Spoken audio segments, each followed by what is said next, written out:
Не могу не сказать еще об одном событии, которое происходит в эти самые минуты. Открытие театрального сезона в Сыктывкаре совпало по времени с международным джазовым фестивалем музыки и танца Urban Camp.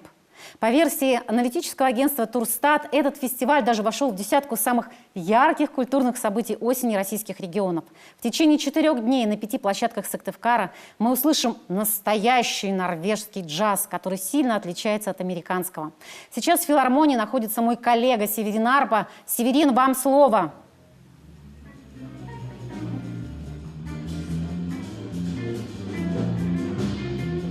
Добрый вечер, друзья, добрый вечер, Республика. Елена, здравствуйте. Действительно, здесь Urban Camp начинается, зарождается, и зарождается он ярко. Первый день, посмотрите, здесь за сценой только что творится. Здесь уже танцуют вовсю. Девушки, здравствуйте, как настроение первого дня? Отлично. Ну что ж, друзья, а за моей спиной сейчас играет русско-норвежская команда The Tribute Jazz and Blues. Они приезжали к нам сюда весной этого года, играли в прямом эфире Юргана. И, похоже, им понравилось. Они вернулись на Коми-Землю снова. Сейчас мы поговорим с одним из участников коллектива, с одним из руководителей. Это Рюне Паулсен. Рюне, hello. Hello, good evening. How are you? Fine. Привет, Коми. Welcome to our concert. Спасибо большое. Желаю удачного фестиваля. Друзья, напомню, что это только первый день Urban Camp. Впереди еще, конечно же, не только музыка, мастер-классы по танцам, мастер-классы по, естественно, джазу и вокалу. Очень много участников. И хочу сказать, что фестиваль будет длиться до воскресенья. Пройдет на нескольких площадках Сыктывкара, поэтому гости и жители столицы, Центр культурных инициатив «Югород», Центр досуга и кино «Октябрь», а также 2 из самых известных популярных клубов в городе ждут вас, а завершится фестиваль, конечно же, здесь, на сцене Республиканской филармонии. Это будет ярко. Вы можете выпить джаза столько, сколько вы хотите, в разных вариациях. Но это будет норвежский джаз. Попробуйте прийти и услышать в нем нотки, которые вам понравятся, как говорят сами норвежцы, нордик. Итак, друзья, все в ваших руках. Ну а мы передаем слово студии. Елена. Спасибо, Северин. Вот, кстати, продюсер фестиваля Urban Camp Рюне Паулсен, который вот только что нас приветствовал, посетовал, что не успеет побывать в наших театрах, потому что все 4 дня в Сыктывкаре расписаны по минутам. Ну а мы спросили у Рюне, знает ли он такого писателя Чехова и какой репертуар выбирает театры Норвегии. Yes.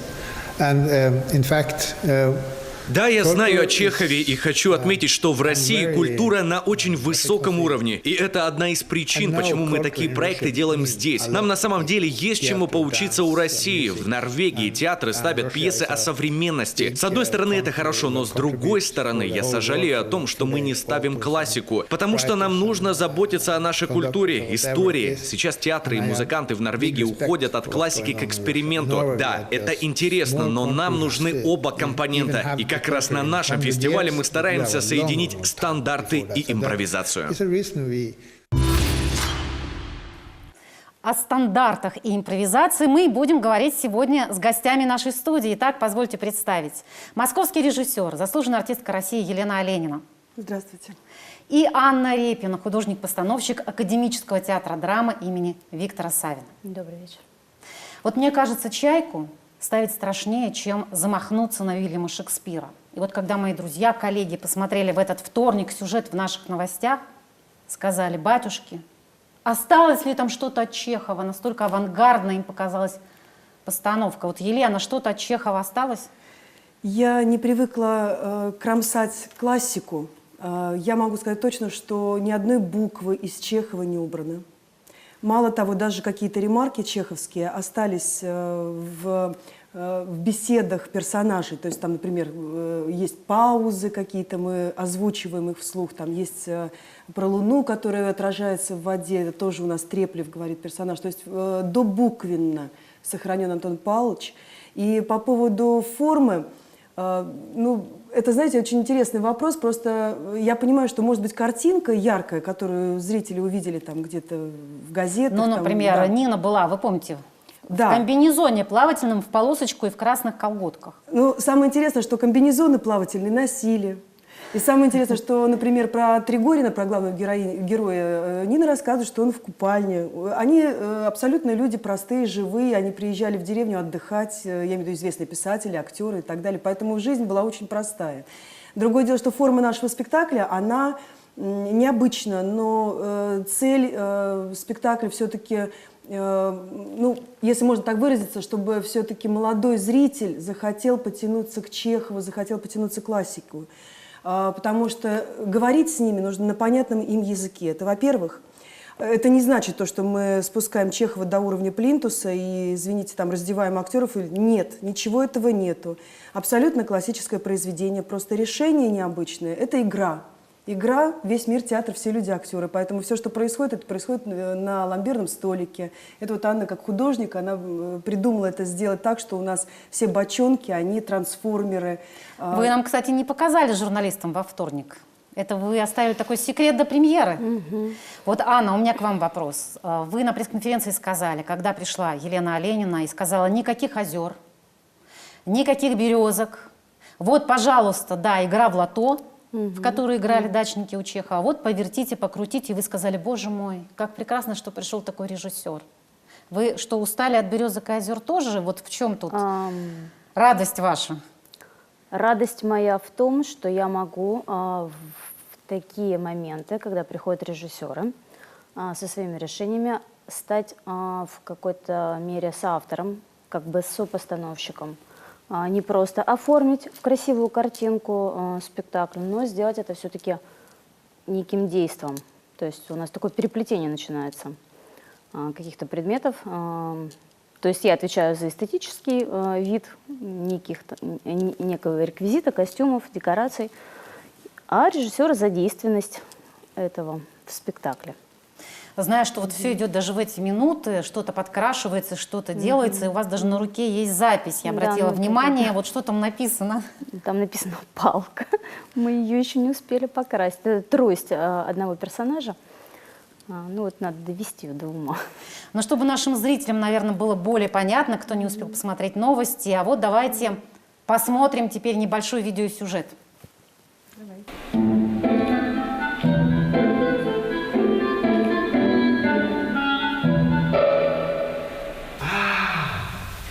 Вот он здесь говорит об этом, все, теперь я понял.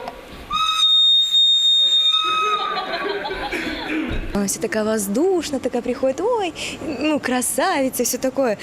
И тут как бы режиссер говорит, нет, дорогая моя, это не такая. Холодно, холодно, холодно, пусто, пусто, пусто, страшно, страшно, страшно. Пауза. О, вы, почтенные старые тени, которые носятся в эту ночную пору над этим озером. Каждую репетицию ты смотришь, ты купаешься, ты влюбляешься, восхищаешься. И я увидела ее в таких кровавых, в таких смертельных язвах. Нет спасения. Помню в Москве, в оперном театре, однажды знаменитый Сильва взял нижнее дом. Долбежка, вот это постоянно, все вот это вот в себе, это каждый день одно и то же. И это тем самым получается, что не превращается роль в рутину, как говорит Треплев. То, что современный театр – это рутина. Абсолютно нет.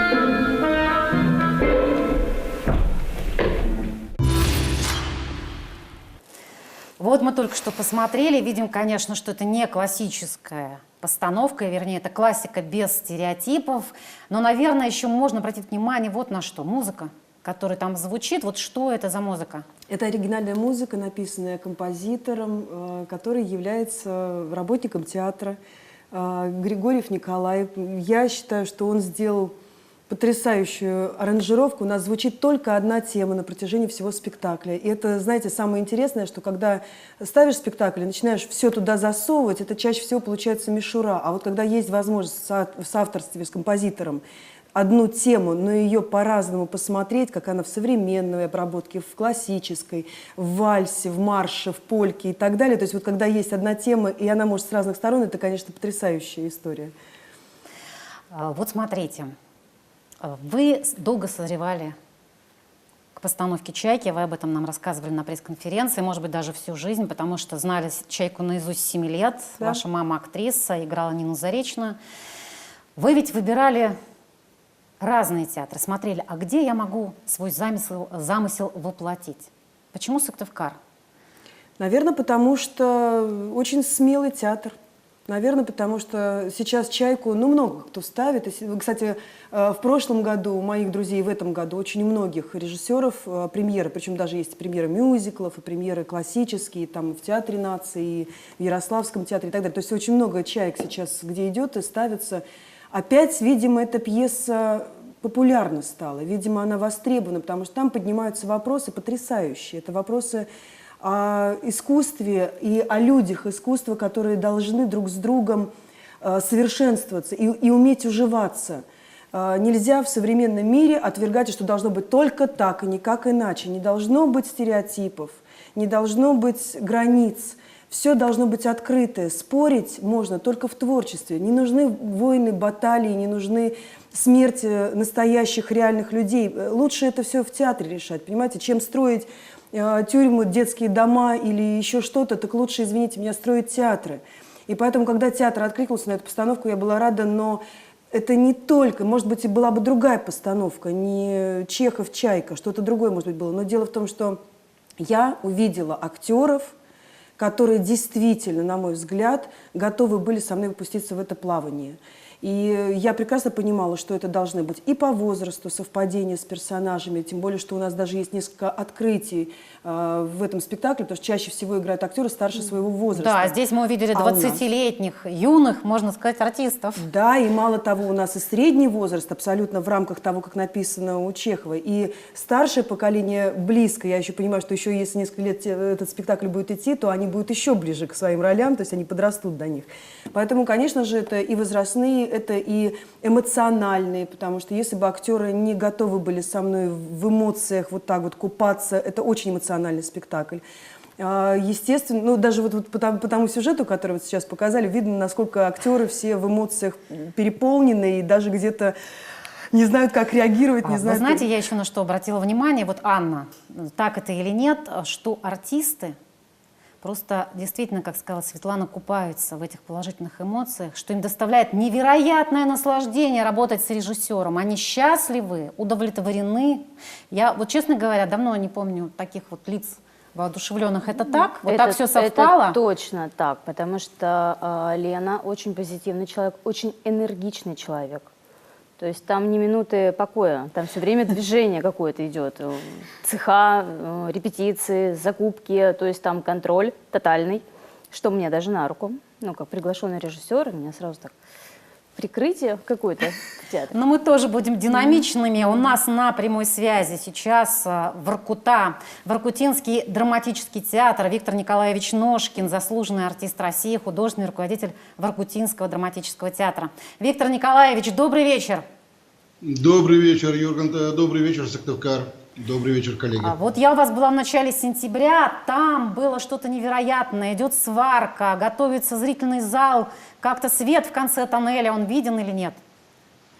Да, до сих пор идет сварка, что-то варится в нашем театральном котле, как и в котле театра имени Савина. Я вот кусочек отрывок послушал, я смотрю, что у наших коллег очень бурная творческая деятельность.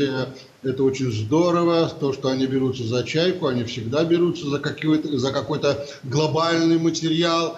Я желаю им успеха и думаю, все у них получится. То, что у нас происходит сегодня, к сожалению, говорить о творчестве на данный момент достаточно сложно, поскольку действительно идут общестроительные работы, и мы с нетерпением, и коллектив ждет, когда же закончится эта разруха. Я думаю, что в конце концов это закончится. Это мы имеем в виду общестроительные работы. Далее нас ждут, собственно говоря, монтаж уникального оборудования. Это плюс еще месяц. Но, тем не менее, коллектив сегодня в сборе. Коллектив сегодня работает активно. Мы задействуем все площадки, которые существуют в городе и на поселках. Виктор Николаевич, ну вы ведь скромничаете. Вы же замахнулись тоже на нашу классику. У вас же будет Тургенев «Месяц в деревне», у вас будет Лес Островского, а вы тут скромничаете. Это будет классика или классика без стереотипов?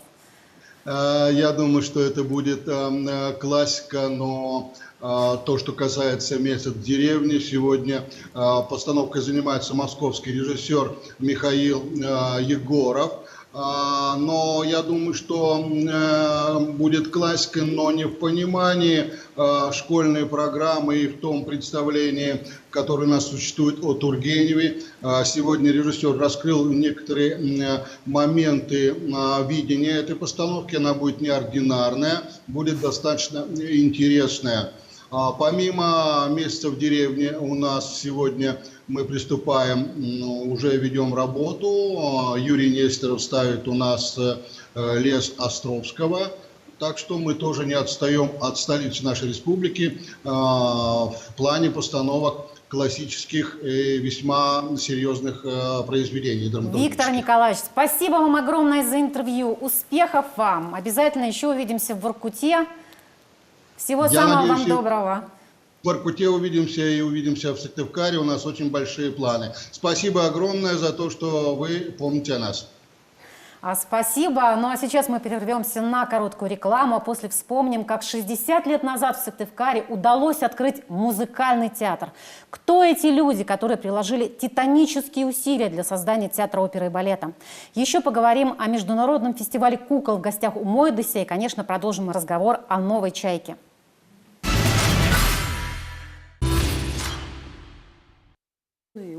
Итак, это программа «Детали дня». Мы даже не ожидали, что мы в эфире. А вот такая импровизация. Вы даже услышали наш разговор. Мы говорим о театральном старте и о классике без стереотипов. Сегодня юбилейный 60-й сезон открыл Государственный театр оперы и балета Республики. Мой коллега Северин Арпа успел сегодня послушать не только норвежский джаз на фестивале Urban Camp, но и погрузиться в мир классической музыки.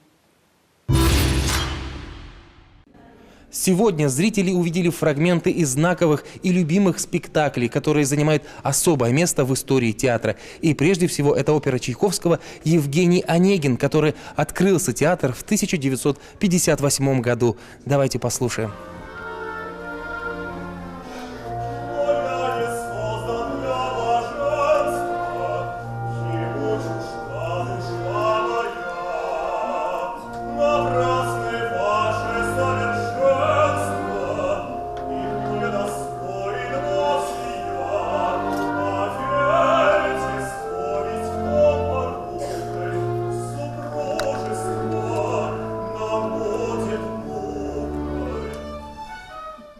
Кроме Евгения Онегина, сегодня зрители увидели фрагменты спектаклей «Лебединое озеро», «Летучая мышь», «Травиата», «Моя прекрасная леди». Это любимые спектакли нашей республики. И, конечно, балет «Ягморт», который уже более 50 лет собирает полные залы.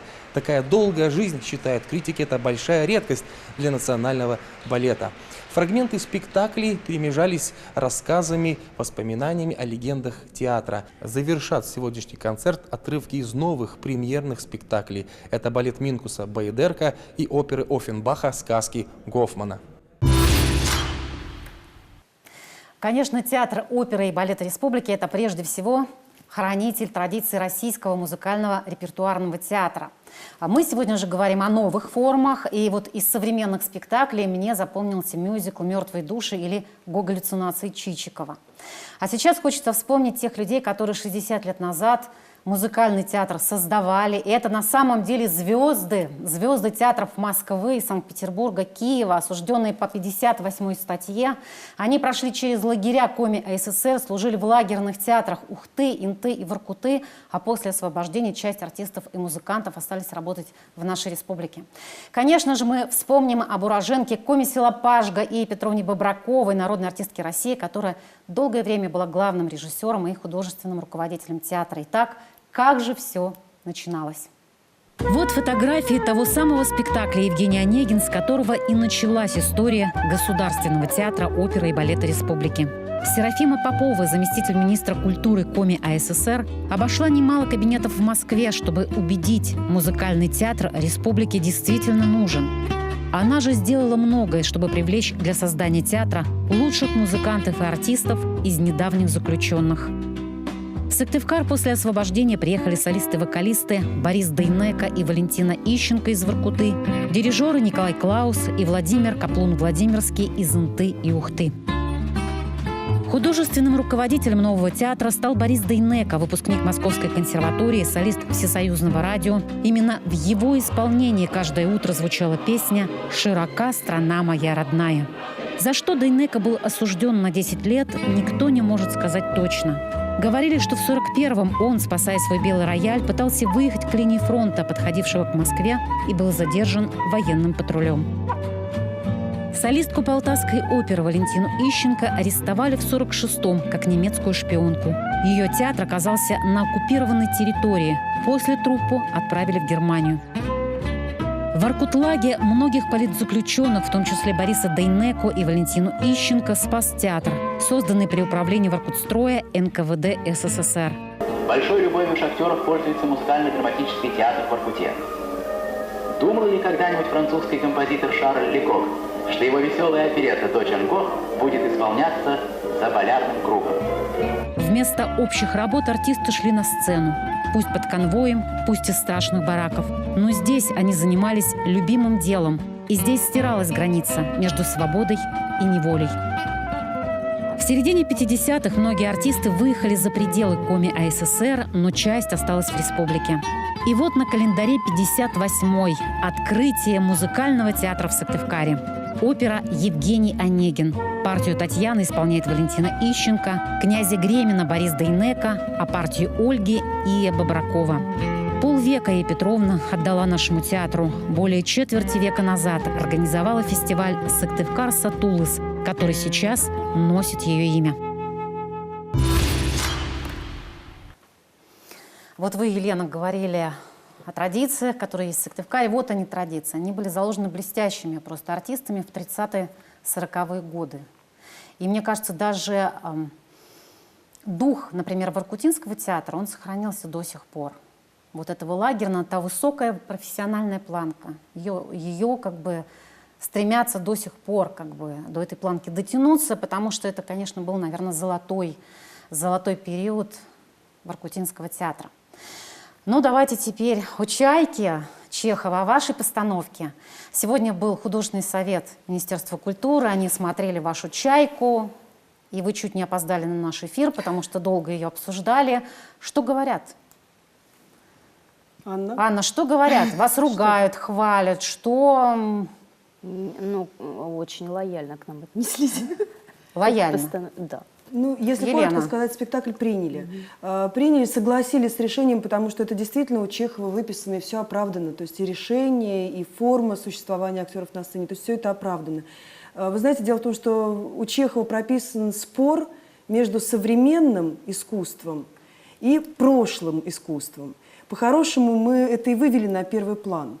И, конечно, спор творческих людей всегда интересен. Знаете, так сейчас, глядя на эти сюжеты, так радуюсь за коллег, которые в театре сейчас где-то фестиваль, где-то там открытие, где-то стройка. Это не важно. Главное, что там происходит жизнь. Театр живет, не умирает. Или там вот творческие люди, они живут какими-то Вот своими Дмитрий делами. Максименко, он же из Воркуты, из этого театра, который Медведенко. Медведенко, Чайки. Максименко, да. У нас да, артист Максименко играет роль Медведенко. И говорит о любви. Первый, кто говорит в пьесе о любви, это вот как раз персонаж Дмитрия Максименко. Вы знаете, мы так привыкли слышать такую фразу, она, наверное, стала уже дежурной. Чехов современен, Чехов современен. Вы тоже говорите, да, Чехов современен, и вот он, Тригорин, герой, ну, герой в кавычках, конечно, нашего времени. Вы знаете, я думаю, что через годы по-разному оценивается геройство. Сейчас понятие героя очень стерто. Сейчас, если посмотреть какой-нибудь сериал или еще что-нибудь, то чаще всего героями становятся какие-то очень, мягко скажем, отрицательные люди, которые что-то нехорошее совершают в своей жизни. Да? Но ведь ваш Тригорин такой неприятный. Это вот самый неприятный персонаж. Я, честно говоря, даже не ожидала. Но Чехова он так выписан. Вот если разобрать ситуацию, мужчина, который увел у другого молодого человека девушку, обманул ее, бросил, у нее был ребенок, ребенок умер, он Нину бросил, вернулся к Аркадиной, который изменял, извините меня, выгоду взял себе во главу, это очень современный герой. Тут кто сейчас ради выгоды не живет, ради денег. Поэтому, конечно же, для меня Тригорин – это герой в кавычках. Его нельзя назвать таким, знаете, вот... Да, он очень правильные вещи говорит. Чаще всего героями становятся те люди, которые много знают или в лучшем случае начитаны, и правильно говорят. И я понимаю прекрасно, что стереотипы наши о том, что, ну, если Тригорин, если писатель, значит, это Чехов. Но у Чехова в жизни тоже было очень много сомнительных моментов. И в «Чайке» он выписал очень много людей, которые в его жизни встречались, и он зашифровал в этих персонажах. Потому что если взять Нину Заречную, там, если я не ошибаюсь, я лично насчитала около 5-7 девочек, актрис или же женщин, которые встречались в жизни Чехова. Если почитать их переписку, это уникальная переписка. Если взять Аркадину, извините меня, не любит она сына так, как должна, по идее, любить мать. И, конечно, это очень тяжело было актрисам, потому что... Да, они говорили, как вы кричали, убейте в себе мать, да, Аркадина не такая. Кричала, но дело в том, что, вот смотрите, интересное какое совпадение. Чехов себе накаркал практически судьбу эту с актрисой. Он же писал, если я женюсь на актрисе, у нас родится орангутанг. Это писал Чехов. А написал в «Чайке» про Аркадину, и это женщина, которая очень относится холодно к своему сыну. Он у нее брошенный ребенок, недолюбленный, недоцелованный. И самое ужасное в этой ситуации, что она все равно ищет выгоду, она выбирает жить со знаменитым писателем, как сейчас героини нашей жизни, герой нашего времени, героини нашего времени выбирает тоже выгоду. Потом, если взять еще, например, такой аспект, как актерство, актеры очень любят сцену. Это их публичность заставляет работать, может быть, даже где-то слишком с перебором, очень малой искренности. И мой спектакль, вот наш спектакль «Чайка», про то, что люди, по-моему, нам пора задуматься. По-моему, надо сейчас говорить о другом, надо говорить о душе, об искренности. Нужно сейчас понимать, что обвинять надо тех людей, которые действительно не понимают, в чем главное, да, смысл жизни. А смысл жизни, конечно же, в любви к ближнему. И писал Чехов, я пишу пьесу, где мало действия и 5 пудов любви. И то, что люди все время живут ради своей какой-то выгоды, вот у меня второй акт как раз про это. И я надеюсь, конечно, что зрители очень многие вещи, которые зашифрованы в спектакле, захотят прийти и разгадать, потому что это, ну вот мы увлеклись этим очень сильно, очень серьезно, и актеров увлекли, и игра в лото – это тоже шифр, тоже код к нашему спектаклю, который можно взять и разгадать. Но вот продолжая тему стереотипов и их отсутствия в классических произведениях. Наверное, самые большие экспериментаторы в нашей республике – это Государственный театр кукол в Воркуте. Я вот до сих пор не могу забыть их маленькую ночную серенаду. Сейчас театр готовит уже знакомый и любимый нашим зрителям международный фестиваль в гостях у Мойдеся. Само событие в середине октября. Площадка фестиваля по традиции станет театр драмы имени Виктора Савина. 12 коллективов приедут в Сыктывкар, 5 совершенно новых. Среди них театр марионеток из Еревана. Чем удивит сама Воркута, мы спросили у директора Государственного театра кукол Республики Людмилы Дубровиной. Мы привезем 2 спектакля. «Стойкий оловянный солдатик». Им именно мы откроем наш фестиваль. Это не классическая трактовка. Этот спектакль поставлен по 3 произведениям Ганса Христиана Андерсена. И сценарий написал Антон Лабушкин из Санкт-Петербурга. Мы работаем с ним не первый год. Второй спектакль, он уже будет конкурсный. Это «Гуси-лебеди». И тоже необычный. То есть это тоже новая трактовка, новая форма спектакля. Режиссер второго спектакля Валерий Баджи. Это главный режиссер Московского детского камерного театра кукол. Мы всегда стараемся работать с хорошими режиссерами. И каждый спектакль, который есть в нашем театре, это все равно шедевр. Вот видите, и Воркута говорит, необычная, нестандартная, без стереотипов, не классическая. Вот что везет нам Воркута. Елена, Анна, спасибо за участие в нашей программе. Мы обязательно завтра придем к вам на премьеру, на «Чайку», а может быть даже на 2 состава, потому что у вас играют 2 состава в разные дни. Детали дня можно посмотреть на сайте нашего телеканала Юрган.РФ и посредством функции видео по запросу IP-телевидения Ростелекома. Всего доброго, до встречи.